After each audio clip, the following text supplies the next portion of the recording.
ታይትል ካምፓኒ ማለት ምን ማለት ነው? ታይትል ካምፓኒ በቤት ግዢ ፕሮሰስ ላይ ሶስተኛ ወገን የሚቀጠር ነው። እነዚህም ጠበቆች ናቸው። ብዙ ስቴቶች ሪኳየር ያደርጋሉ ታይትል ካምፓኒ ወይንም ደግሞ ጠበቃ መቅጠር እንደ ሶስተኛ ወገን።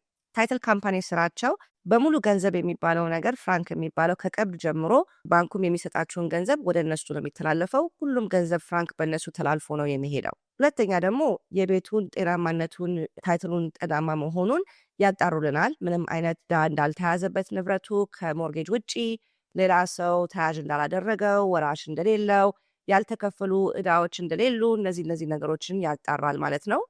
እንዲሁም ደግሞ የታክስ ሬኮርዳቸውንም ሁሉንም ነገር አጣርቶ ወጪ የሚባሉትን ነገሮች በሙሉ ዝርዝር ይሰጣል ማለት ነው ለአበዳሪው ባንክ። ታይትል ካምፓኒ ብዙውን ጊዜ የሚመረጠው በኤጀንታችሁ ነው የሚሆነው። አንለስ እናንተ የራሳችሁ ጠበቃ ከሌላችሁ በስተቀር ብዙውን ጊዜ የኤጀንታችሁን ሬኮሜንዴሽን እንድትቀበሉ መክራለሁ።